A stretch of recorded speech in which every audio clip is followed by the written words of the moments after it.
이승만 TV 시청자 여러분 안녕하십니까?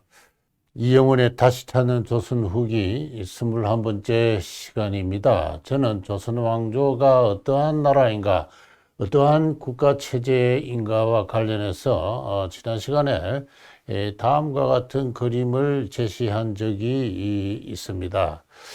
조선 왕조는 그 바탕에서 중화세계에서 건립된 나라다.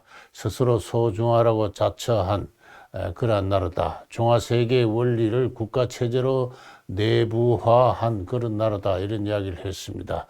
그리고 이 국가체제는 구체적으로 천자를 정점으로 하고 제후, 대부, 사서라는 중국 고대 예기와 주례에서 기인하는 이와 같은 신분 질서로 국가 체제를 짠 그와 같은 나라다.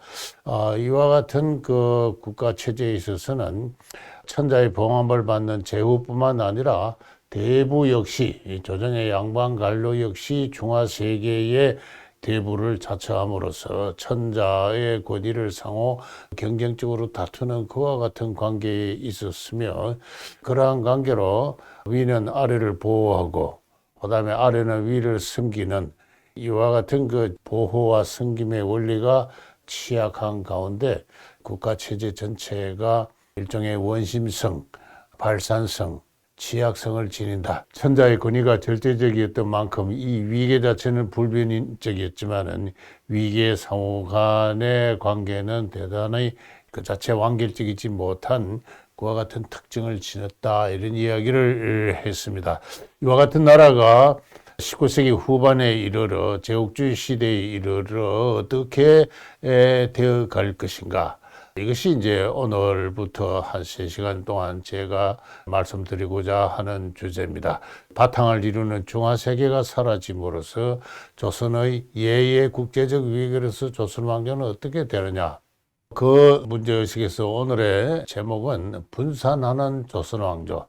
조선 왕조의 각 위계는 각기 자기 방향으로 자기의 내재해 있는 본질적 성향에 따라서 분산하기 시작했다. 그 첫 번째로서 왕조가 노골적으로 가산화하기 시작했다. 그런 뜻에서 오늘 강의는 분산하는 조선 왕조, 부제로서 왕조의 가산화를 잡아봤습니다.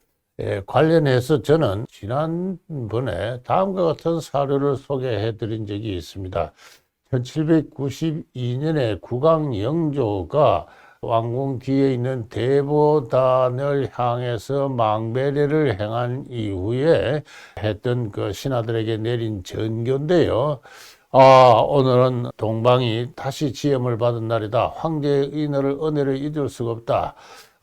벌써 200년이구나. 해마다 이날이면은 이 대보단을 향해서 공손히 전하기를 감히 그만두지 못하는 것은 조금이나마 명예몰락을 슬퍼하는 정성을 펼칠 뿐만 아니라 우리 집의 법을 살피고자 지키고자 합니다. 그래서 대보다리는 국가의 그 중요한 의례를 우리 집의 법이다라고 상당히 그것을 개인적인 어떤 그 자기 왕실의 그 법인 것처럼 이제 이렇게 그 이야기를 했습니다. 그래서 제가 그때 이 역대 국왕이 아가라는 말을 국가나 왕실을 가리켜서 우리 집이라고 했던가에 대해서 한번 살펴보겠다 이런 말씀을 드렸는데, 이와 같은 현상은 그 뒤에도 1871년에 이 고종이 또 마찬가지로 대보단에 직접 가서 제사를 지낸 다음에 시를 짓습니다. 거기서 또 같은 말이 나옵니다.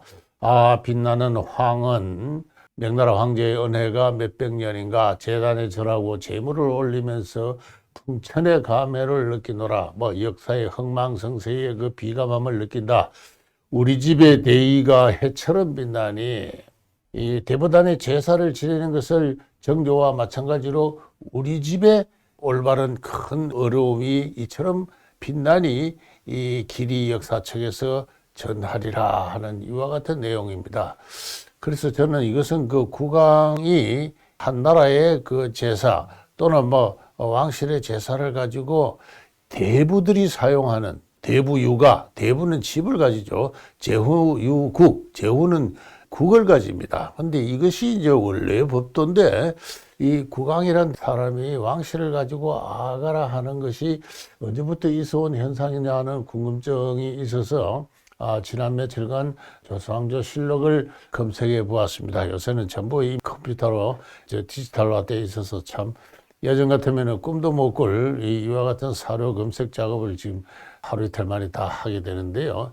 과연 짐작한 대로 역대 왕들은 자기 국가, 자기 집, 국, 그래서 아가라고 한 예가 매우 드뭅니다. 조선왕조 초기에 태조, 태종, 세종, 단종에 이르기까지 더 앞에서 한 20회 정도 조선왕조 실록에 나타나는데요. 이것은 이 공신을 책봉함습니다.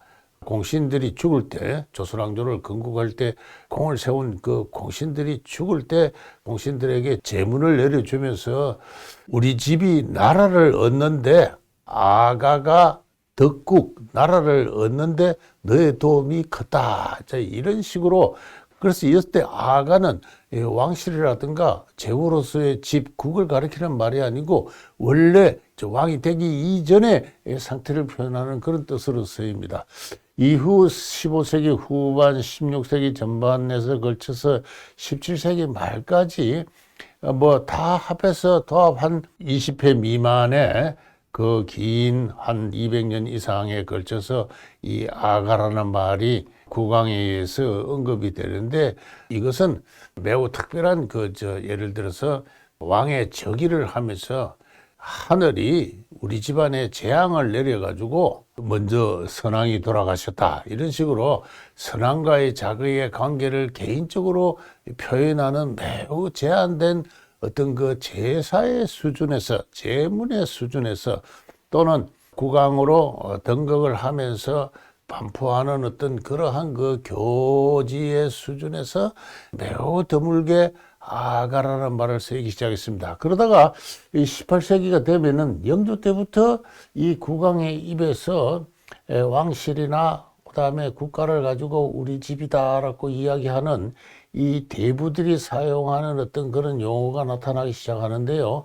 이 영조 때부터입니다. 영조는 우리 집은 세자나 왕세손을 교육하면서 우리 집은 예부터 논어에 나오는 무슨 공자님이 교훈이 있습니다. 유정유일 오로지 정성되게 학문을 하라 하는 그런 뜻입니다. 그것을 가훈으로 훈계로 삼아왔다. 이런 식으로 자기 집안 이야기를 하면서 세자들의 교육을 할 때 그런 이야기들을 이제 유독 강조를 하기 시작하고 또 영조는 신하들에 대해서도 너희 집과 우리 집은 달라. 우리 집은 이렇게 예부터 가법이 가훈이 성인의 가르침에 준하는 가훈이 아주 독실해서 그런 뜻으로 이제 아가라는 말을 쓰기 시작하는데 그런 가르침을 받은 정조에 이르러서는 정조 연간 약 한 24년간 이 33회나 정조는 아가라는 말을 씁니다. 우리 집, 우리 집.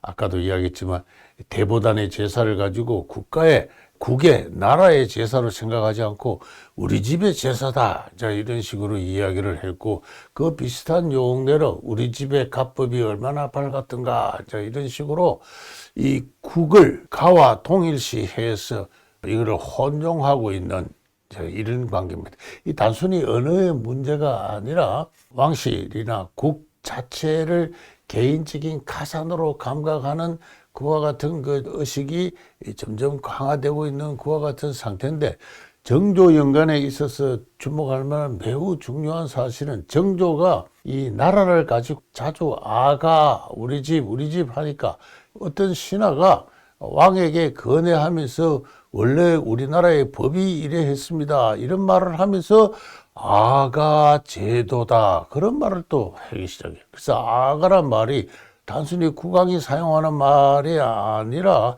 신하가 우리나라를 가리킬 때 쓰는 말로도 이렇게 전이가 되어 나타나고 그 다음에 순조도 자기 아버지 정조 때와 마찬가지로 아가라는 말을 많이 쓰는데 29회 됩니다. 근데 이 순조 때나 그 후에 헌종 철종 연간이 되면은 아가란 말은 신하들이 나라를 가리키는 말로 그것을 즐겨 쓰기 시작했고 특히 헌종, 철종 연간에는 왕이 직접 국을 가리켜 왕실을 가리켜 아가라 한 경우는 육회에 불과하고 신하들이 올린 상소문에 건의문에 우리나라를 가리켜서 아가라고 하기 시작하는 게 훨씬 더 많습니다. 그러다가 이 아가라는 용례가 폭증을 하는 것이 고종연간입니다. 고종연간 한 40몇 년간 이전 어느 왕대에서 볼 수가 없는 빈도로서 아가가 나타나는데 159회입니다. 그리고 신하들이 나라를 가리켜서 아가라 한 것이 10회인데요.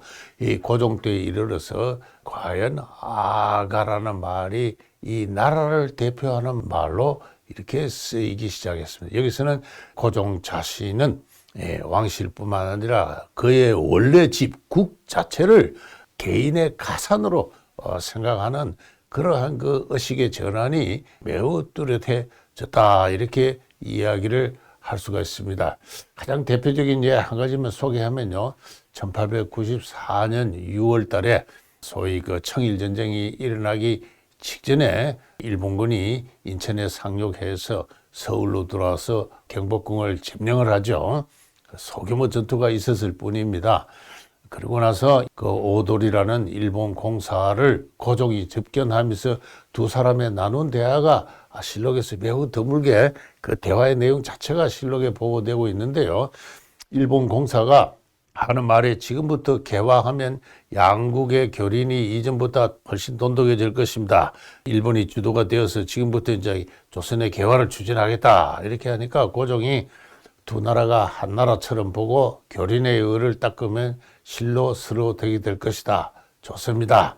두 나라가 한 나라처럼 서로 어렵게 지냅시다. 이렇게 이야기하니까 일본 공사가 이전에 아랜 5개 조목을 마땅히 시행해야 되겠습니다. 이렇게 신법, 새로운 갑오경장을 막 시행할 그런 호불호 개혁안을 이미 이전에 올린 적이 있는 모양입니다.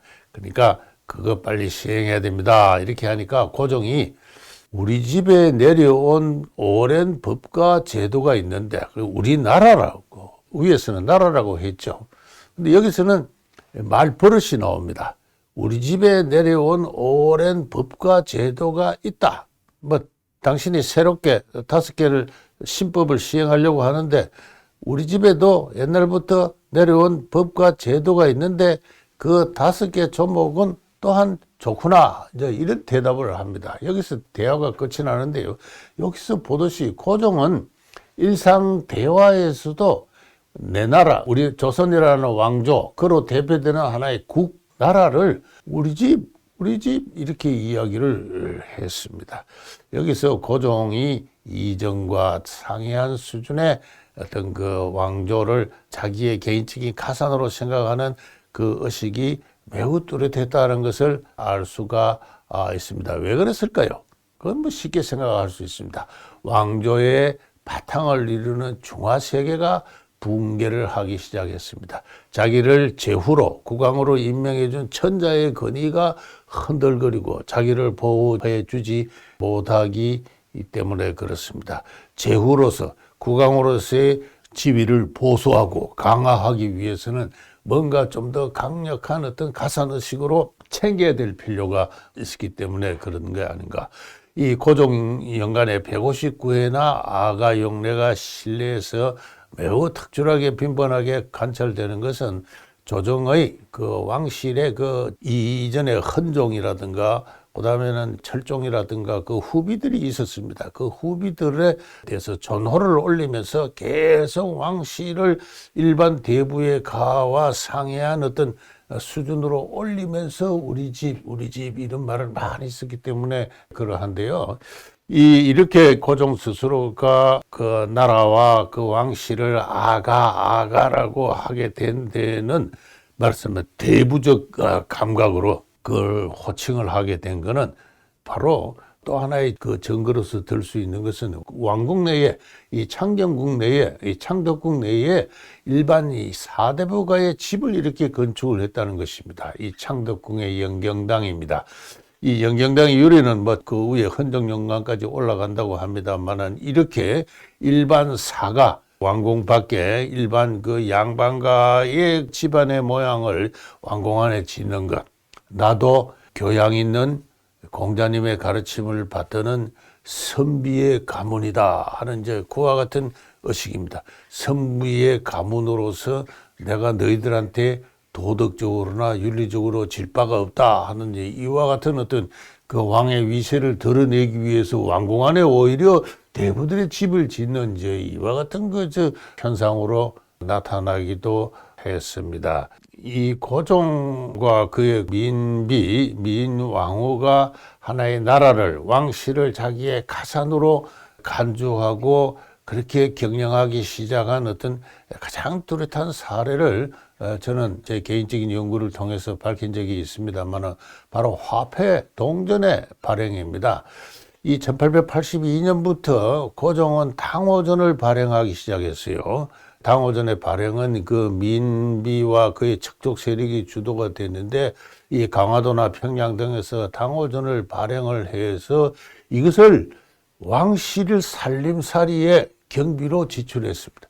이런 일은 예전에는 상상도 할 수 없는 일이었습니다. 이 동전을 주저하는 것만큼 국가에서 공적으로 지중한 그러한 일은 없었고 이전의 역대 왕들은 그 최초로 동전을 발행한 숙종에부터 고종대에도 그 대흥군까지는 공적인 용도로 발행을 했습니다. 흉년이 들었다 하면은 그 흉년된 지역의 감령이나 병령에서 동전을 발행하게 하면은 이 동전을 구하러 상인들이 물자를 그쪽으로 이제 운송을 하게 되죠.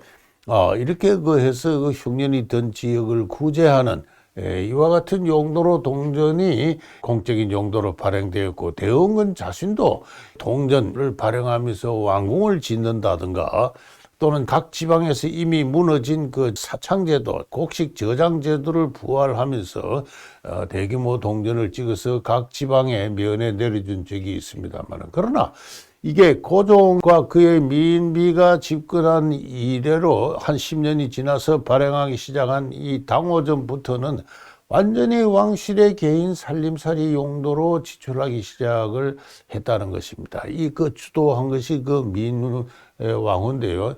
이분이 나중에 죽고 나서 대한제국기가 되어서 이 전한국에서 백동화를 발행한 것이 바로 그 옆에 있는 이 오른쪽에 그 화폐인데 이 백동화가 대량으로 발행되면서 역시 고종은 당시 전한국은 용산에 있었습니다만은 용산에서 찍어내는 일본에서 여러 가지 원료나 기계를 수입해 와가지고 거기서 돈을 찍어가지고는 그걸 지게꾼에 지어서 이 덕수궁에 있는 자기의 비밀 창고에 그것을 옮겼습니다. 그러고 나서 왕실의 개인적인 어떤 그 살림살이로 그 당시 궁이 한 16개 정도 됐는데 그걸 다 지출을 해서 시중에서는 통화 인플레이션이 일어나서 이 시장의 질서가 크게 교란되었습니다. 많은 화폐를 찍는 것을 중단하라고 상소가 올라왔지만은 고종 황제는 들은 척도 안 했습니다. 이것은 내 개인적인 것이다. 이제 이렇게 생각을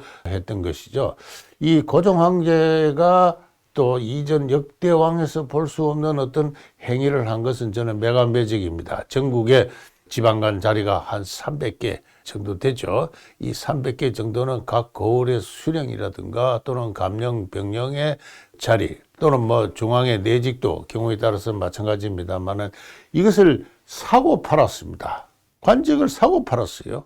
이전에도 지방에 수령 나가려면 검문 세도가에 뭐 뇌물을 주고 하는 일이 있었습니다만 국왕이 직접 거기에 개입을 해서 관직을 사고 판 경우는 참 예가 드문데 그것은 그렇게 해도 좀 더 부끄럽지 않을 만큼 그 의식에 있어서 어느 거울에 어느 수령을 임명하는 것은 내 재산이다라는 그 가산 의식 때문에 그렇다라고 볼 수 있습니다. 저는 이 매간매직으로 모은 이 거대한 자금이 이 석조전 축조에 들어가지 않았을까? 제가 이 석조전을 무슨 돈으로 지었는가를 조사를 해도 그 정부 예산에서는 이 공식적으로 이 자금이 나오지가 않더라고요. 황제의 비밀 창고에서 나온 돈입니다. 여기 전한국에서 옮겨온 돈도 있지만은 황제의 비밀 창고에는 전국에서 관직을 팜으로써 모인 돈이 또 있었고 저는 전한국에 또 동전 용도는 대강 어느 정도 어디 있었는지 밝혀질 수가 있는데, 이 메가매직 용에서 모은 돈은 그 용처를 알 수가 없는데, 뭐, 하나의 가설입니다만은, 이 석조절을 짓는 데 쓰지 않았을까, 이제 이런 거 생각을 하게 됩니다만, 이것이 이제 바로 그 왕실의 가산합니다. 그 다음에는 드디어 개항 이후에 제국주의가 밀려오죠. 일본이 밀려왔습니다. 일본과 중국 간의 긴장 관계가 심화됩니다. 청일전쟁이 벌어졌죠. 그 다음에는 또 을미사변이 있었습니다. 그리고 나서 러시아와 일본이 한반도의 주도권을 놓고 각축을 하기 시작합니다. 이런 정변이 끊임없이 파도처럼 밀어닥칠 때 고종은 자기가 믿는 신하들과 참 일심동체가 되어가지고 이 난국을 어떻게 타개할까 하는 그러한 자세를 취하기보다는, 다시 말해서 고종이 신임해서 그 권력을 위임하는 그러한 어떤 중신이, 조정의 대신이, 능력 있는 신하가 없었습니다. 재상이 없었습니다. 모든 국면에서 고종은 스스로 자기의 아주 그 근신들과 상의해서 조정과는 무관하게 개인적인 행동을 하기 시작했는데요. 그것이 끊임없이 시도되는 파천입니다. 1882년 임오군란이 일어나서 군인들이 왕궁을 침범해가지고 민용호인가요? 대신을 죽이니까 고종은 일본 공사관으로 피신을 하려고 요청을 합니다. 그 전에 진압이 돼서 실제로 하지는 않았습니다만 1894년 청일전쟁이 일어나니까 미국 공사관으로 피신할 수 없느냐라고 또 타진을 합니다. 미국은 물론 거절하죠. 그러니까 동시에 영국 공사관으로 또 피신을 타진을 합니다.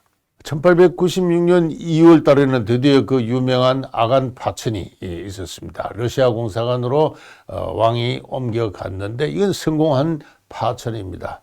그러다가 1년 뒤에 다시 황궁을 해서 이후 일본과 러시아 간의 각축이 일어나서 전쟁의 조짐이 일어나게 되니까 러시아 공사관으로 다시 피신을 하겠다 하는 그와 같은 그 의사를 전달합니다. 그러나 러시아의 니콜라이 황제가 그 좀 곤란하다. 일본과의 그 전쟁의 빌미를 쓸데없이 만들 수가 있다. 이렇게.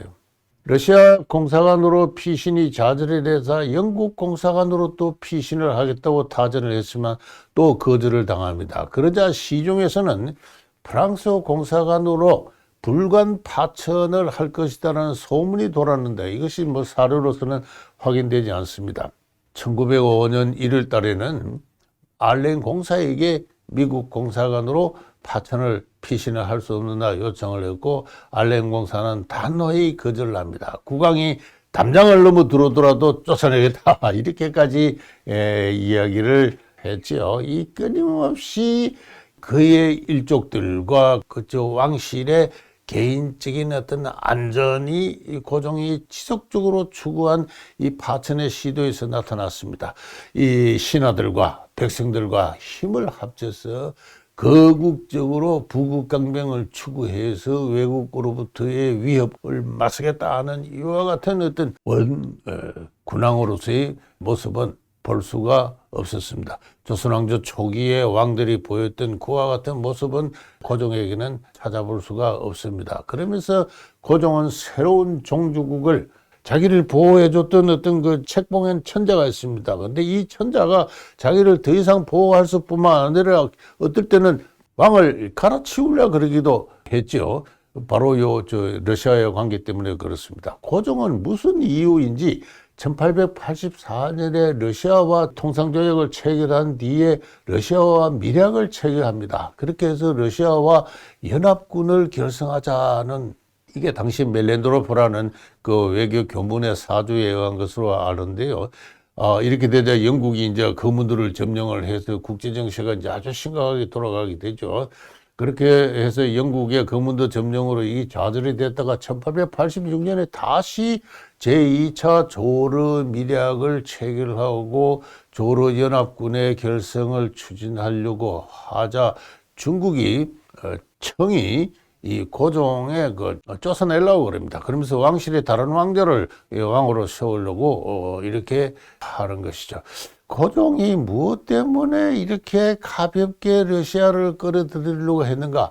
아마 그는 러시아가 세계에서 가장 크고 강한 나라라는 어떤 그 이야기, 그 신하들 옆에서 멜렌도프 등이 하는 이야기에 아마 혹했을 것입니다. 아, 중국은 더 이상 믿을 수가 없고 러시아로 가자. 이제 이런 이야기. 이런 자세는 변하지 않았습니다. 1895년 민비가 러시아를 다시 끌어들이는 외교를 펼치니까 청일전쟁에서 이긴 일본이 격분을 하죠. 서울에 와 있는 일본들 한 30명이 왕궁을 급소해서 민왕후를 시해를 하는 이제 불미한 아주 불청한 사태가 터졌습니다.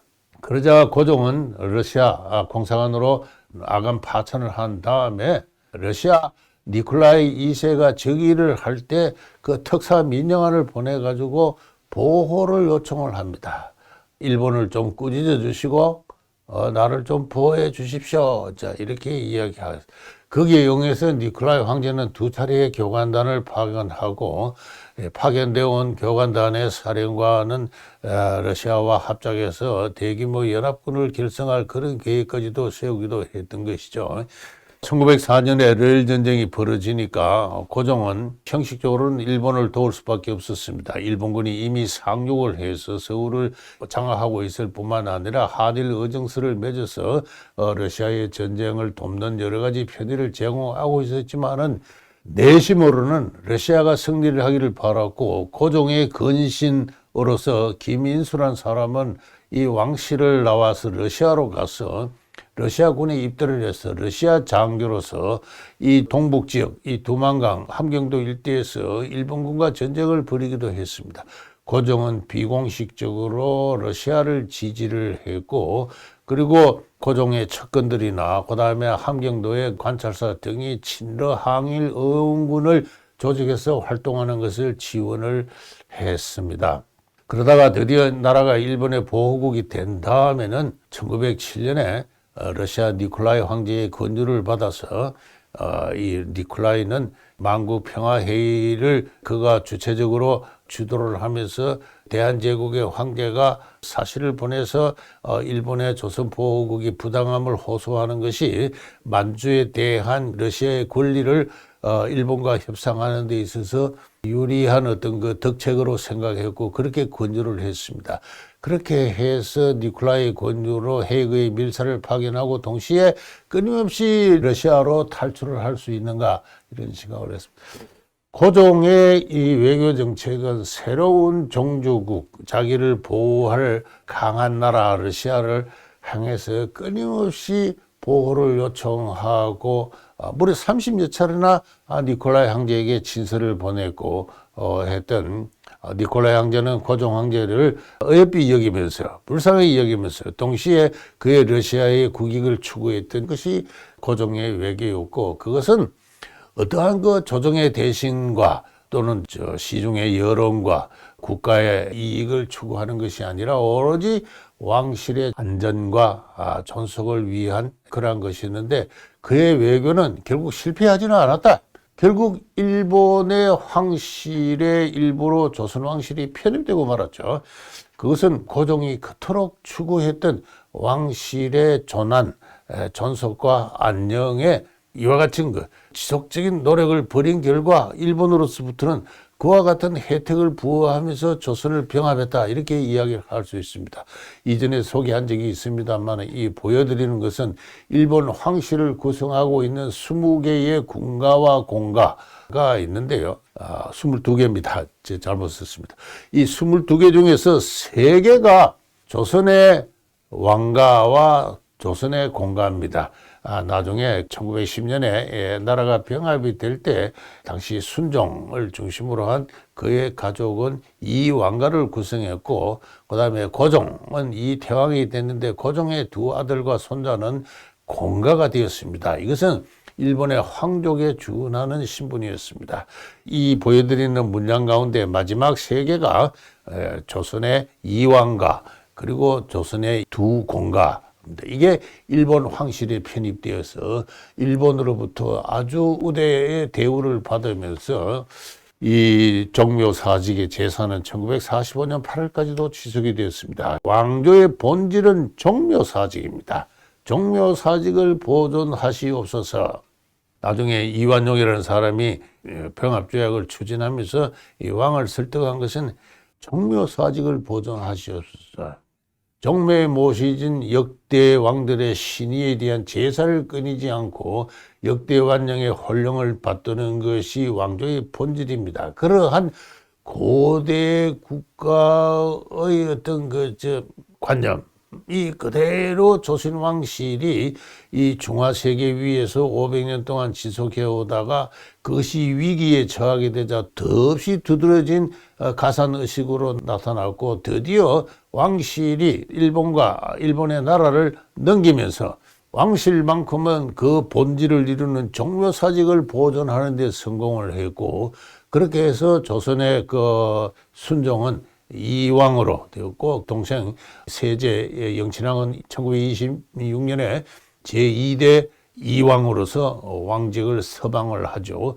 그런 위에서 종묘사직의 제사는 1945년 8월까지도 면면하게 이어졌습니다. 그런 점에서 왕실을 보존하려고 했던 고종의 노력은 완전히 실패하지는 않았다라고 이야기를 할 수가 있습니다. 반면에 그의 백성들은 다른 민족의 노예가 되어버린, 이 망국노가 되어버리는 그와 같은 비참한 지경에 빠지고 말았습니다만은, 이와 같이 조선 왕조가 해체될 때 왕실은 노골적으로 가산하면서 그의 존립을 추구했다.